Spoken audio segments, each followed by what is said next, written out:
recently had a conversation with Jack Bouvier. He's a young real estate investor that's just getting started out here in Saskatchewan. And during that call, we talked about a lot of different things that I think some people who are looking to get into real estate investing could learn from, including a story about an Airbnb investment of his that didn't quite go as planned. Here's that conversation. Yeah, one of the things that I find is a lot of people when they're starting to get involved in real estate and they're starting to look at real estate, they often look at all the people who have become very, very successful at it. Yeah. And there's nothing wrong with that, right? Like you want to know like the person who has like $20 million worth of real estate holdings. It's good to look at them and see what they did. But what I find is while there's a lot of good core knowledge there, the environment that they grew their portfolio in is fundamentally different than the environment that you're growing your portfolio in, right? Sure. Starting 20 years ago is very different than starting now. And I find you actually have a ton to learn by those people who are walking just a bit before you, right? Yeah. And so even though you're new to the real estate game, in large part, right, you have small holdings, you're still well ahead of those that haven't dove in any sense yet. If we can create a video that, talks a bit about, some of the lessons that you've learned, those that haven't started already actually should have a lot to learn because you're literally doing it now. You're literally growing in the same environment that they would be growing. And so I think there's a lot of value there. Oh, for sure. Right? No, I like that idea. That's very good. So how did you get started in real estate? Yeah, so I was even thinking that too, because you mentioned a couple preliminary questions. And what really got me intrigued with real estate is by reading Rich Dad Poor Dad book. Oh yeah, Robert Kiyosaki. Yeah. That's what got me started, like probably a lot of people. It has very good concepts fundamentally about just creating financial freedom for yourself and mainly doing so with real estate and or with businesses as well. And so that kind of what got me thinking creatively about, okay, like I don't necessarily, well, at the time I was finishing my last year of engineering school. Right. That was when it was all online. That was like right when COVID started. Thank you, and pandemic. I just finished my internship too. So I finished my engineering internship in Calgary.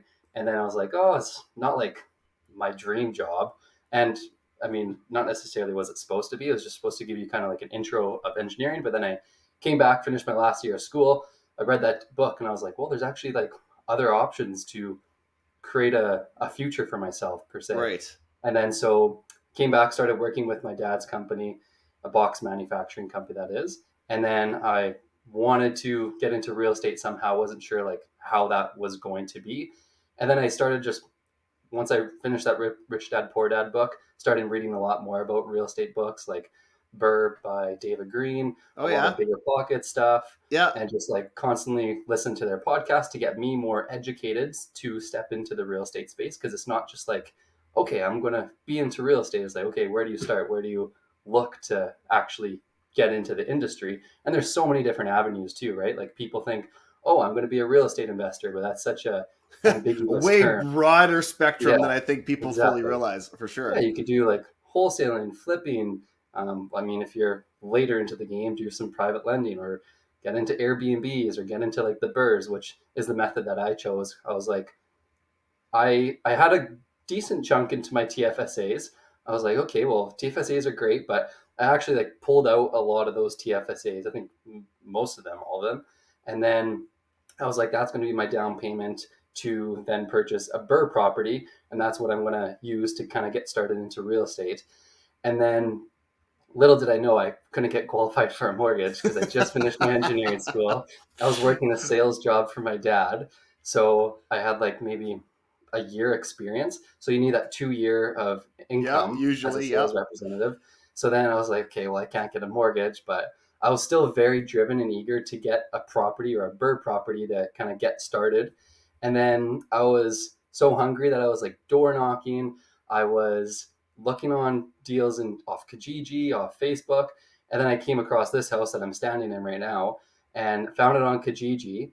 And I was doing quite a bit of deals, or not deals, quite a bit of, I guess, analysis and like looking at quite a few properties. So at the time, it was probably about like a year since I read that Rich Dad Poor Dad book to the time I actually got the property, this property that I'm standing in. But it took a lot of like looking at properties, understanding what the BRRRR method is, things like that. And then I found this place on Kijiji It was not the best listing per se. It was from the owners who just obviously didn't want to use a realtor, and they put 4 bedrooms, 3 bathrooms, where it actually had 5 bedrooms and 4 bathrooms, and then the Okay. square footage was only 1,000, but it got it actually like the square footage was 1,500. So they undermarketed it quite a bit. I saw it, and then there was this loft that had, well, essentially all to the studs, and I saw huge potential there. And Yeah. then so it just like caught my eye, and I was like, okay, this is going to be a really sweet property to take over and kind of work on. So then I worked with the seller, and then she listed it at 199,000, which I thought was a good price. I was trying to negotiate with her a little bit, and then she's like, okay, well, I kind of want to see what other offers are going to be there or from other people. And I was like, well, no, I really want this property from you. Like, what is it going No, to don't take? do that. Stop. Don't. Yeah. Yeah, Just don't talk to other take my people because I offer. really want this deal. It's like a really nice house. I was telling her how much I love the deal, things like that. And then so I went back to my office, printed off an offer to purchase, and then I signed it with her that day. And then didn't know how I was going to finance the deal, but I knew it was a really sweet deal because I was analyzing a lot of properties, and I knew it had a lot of potential with that loft and even the unfinished basement too. And then it was just like totally outdated with a bidet, like blue tile, orange carpet, like really, really outdated. Oh So saw yeah. a lot of the potential, had it under contract. And then originally my first people that I reached out to was my dad and brother because they both had experience with real estate. They had a couple properties. Yeah. So then I reached to them and I approached them. I was like, hey, I got this really sweet deal. Do you guys want to partner on it? And sure enough, they were the ones who wanted a partner, and then worked on getting the financing with them, and then took over the property. And then that was last year, 2021, where we got it in January. And now, a year later, here we are and moved in, got the Airbnb going. Still haven't finished the basement, still kind of working things out with that. But yeah, What I think I that's love how it about started. that story though is because obviously you have a lot of like ambition. You're a go-getter, you can tell, right? That's actually why I wanted to do this Yeah, video even as a whole to begin with, because you could tell that you have a lot of ambition. You could tell that real estate is going to be a passion of yours, and you're going to do quite well at this. Um, but what I really, really like about that is that you would analyze so many deals that by the time you went and actually put an offer in on a place, you knew what a good deal was. Right. And yeah, I think that's where a lot of people struggle. They're like, oh, I want to go into real estate. And even the amount of people who send me, like, hey, I'm looking at buying this place. What do you think about it? Because especially when we're working with a lot of these investors early on, we'll try to like guide them as best as we can. But that's really part of the largest learning curve that they struggle with. That's not necessarily something that we can help them with, is identifying what a good deal is. We can tell you yeah, what a bad deal definitely looks like, but when you're in the throes of negotiating, and sometimes the market's crazier than other times, you need to know, like, on the spot yourself, this is a yeah, good deal. You have to be able to walk through those halls and be like, we can do that with that wall. We can do, and understanding what a good deal looks like is yeah, an acquired taste over time, right? for So sure. obviously, like, that's one thing I love just about that story right there, is that you knew enough about what you were getting into to know you had a good deal.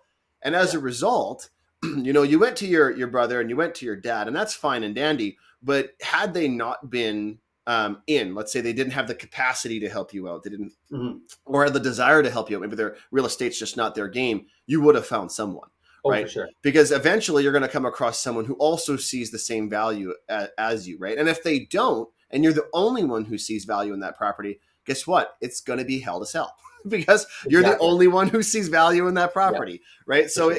it's a great way. If you can't find any investors for it, it's a great way of weeding out the fact that maybe you haven't hit the gold that you thought you had, right? Yeah, So, so yeah, tell me about this property. I know that a portion of it you turned into an Airbnb, right? And yeah, there's some lessons that go with your first real estate for experiences. sure. It's not all making money. How about you Yeah. tell me about that story? Yeah, so I moved in uh, last November, and then I finished the furnishing. It took me longer than expected, as per the rentals usually do, more money than it expected as well. But finally got it done in November. Then I moved in, got all the furnishings, and then that upstairs Airbnb, I wanted to finish it so we could start collecting some revenue to pay off the rental budget. And then this was just before I finished, or sorry, left to Las Vegas. So I had it all staged, all ready to go. I just took some pictures and posted it on Airbnb, got it all set up, and then I posted it as an instant book on Airbnb. So there's two different settings: the instant book and not instant book. So then when guests see your place, they could book it automatically versus you having to inquire to stay at the place when it's not an instant book and then having the host review it. So with Airbnb, they suggested you to do instant book because it promotes higher on the rankings, things like that. So I was like, well, obviously I want to get more bookings, so I'll put it on instant book. And me not having any Airbnbs, I didn't know really the difference either. So, anyways, put it on instant book, published it, and then this guy booked and didn't have any reviews. Had a decent profile picture, seemed all right. I was super pumped. I was like, yeah, this is awesome. Got our first Airbnb booking. And then we were kind of like all planning it. My dad and my mom, we both left and we made sure that everything was set up. I got all the punch codes set up so that the main floor was separate to the Airbnb. It was all ready to go. And then, sure enough, we left to Las Vegas, had a great time. And then when the guest was staying at the loft, there was a couple issues with the heater tripping the breaker because it was just taking up too much power. So I felt bad when he was staying there. I was like, okay, I'll give you a refund. Like, I was telling him where the breaker was and everything so he could trip the breaker back on. And then it happened 2 times or something like that. Not sure if it actually did. I trusted him. And then, anyways, the stay was expired at the time when I got back. Or sorry, no, I was still in Las Vegas, and then the stay expired. So then my cleaner went in there, checked out the place, and texted me, said this place is an absolute mess. And she said that your first guest was absolutely terrible. There was bloody bed sheets, bloody tampons. There was Oh. pop on the ceiling. I'm not sure what was on the ceiling. I'm pretty sure it was pop or champagne. They were spraying it on the ceiling. And there was broken glass. They broke this one picture thing that I got from Dollarama, and another floating shelf. They broke that. And it was, yeah, just trash. And there was joint butts too. So they're smoking in the place.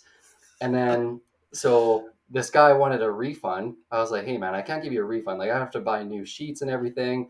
And then, so And I what was his didn't end up reason doing for a refund? Like, why did he want the because of the refund? hassle of having to trip the breaker. Yeah, because I was like, well, the heater's just taking up too much power. And I explicitly told him too, like only to plug it into the wall outlets because with the kitchen, they take up more power.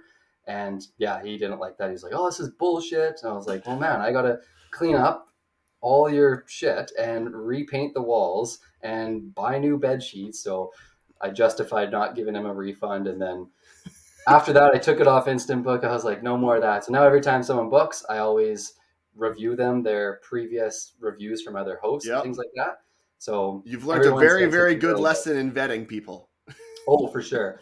Yeah, exactly. Not just with Airbnb, but I mean, yeah, more specifically with Airbnb, long-term tenants is a little different, but yeah, Although you absolutely. still end up with some wild stories there too. Like Yeah, even like some of the stories that like I've had to deal with from like a lot of our clients and stuff like that, and a lot of the people we've assisted, like every time someone is looking to enter into real estate, the very first thing, like the very first conversation that I have with them is lose the delusion that real estate is passive income, right? Because yeah, that's what we're taught. We're taught that yeah, like in all the books and all the YouTube videos, it's like passive income. You buy a place, you sit on your butt and you just get showered with money. And I'm like, and as much as I wish that was true, it's stories like that that remind you that there is a lot of work and a lot of like crap that you have to put up with when you're dealing in real estate and when you're dealing with people just in general. But when you're doing that, like money or real estate isn't always a money making game, right? There no, is a capacity you can lose your investment. That is possible yeah, if you don't structure the deals properly.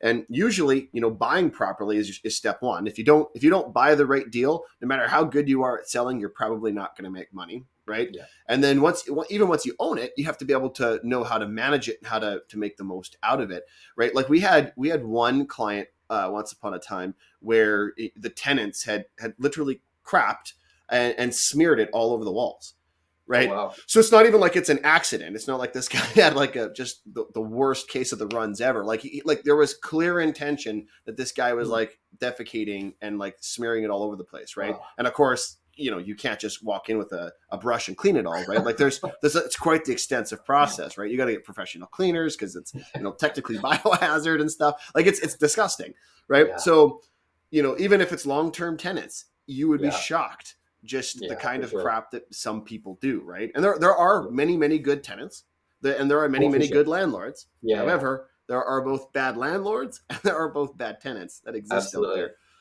Yeah, for sure. Yeah, it's crazy. So, like with you, you started, Yeah. and how young were you when you bought your first property?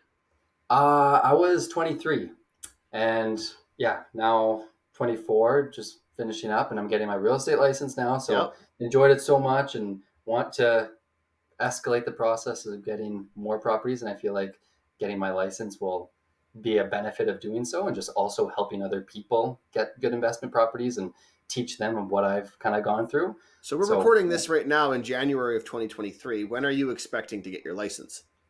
uh, I'm still not sure if I can conglomerate multiple exams into one. If so, I could do it sooner and probably be licensed by March to April. If not, latest would be June 6th, I think. So if anybody is 2023. watching this, after June Yeah, 6th, right? You know who to reach out to. You got Jack right exactly. here, right? And he's got experience with the good and the bad, The good and the bad, absolutely. right? But more importantly, you know what a good deal looks like, right? For sure. So Yeah. what's your plan then as far as real estate investing? Are you looking for more BRRRRs? Are you looking for more Airbnbs? What's your strategy? Yeah. So my brother and I run a painting company here in the city called Revive Painting and Wall Covering. So it's a perfect mix for real estate. So the plan is for me to go out and find the good deals as with getting my license, and then using the painting company to work on those kind of bird properties where we find ideally properties with multiple units, 5 units and up. If Mm-hmm. we can find some things like that, usually it's a little harder to come by. A lot of the multifamily and larger deals are not the best on the MLS. You really have to negotiate or find them off market somehow. But Yep. we've had good success with houses with basement suites, duplexes, things like that as well. Properties that need a little bit of work that we could go apply a fresh coat of paint, and even like more stuff that needs work too, because we have a really good connection with a lot of contractors. So Awesome. that's kind of Yep. the plan, is to get a lot more kind of bird properties, renovate them, then rent them out. And we have this one Airbnb and then a few others here in the city, and they've been doing quite well on Airbnb. So do a little mix of that, a little mix of long-term rentals with the burst strategy to multi-unit deals is the game plan.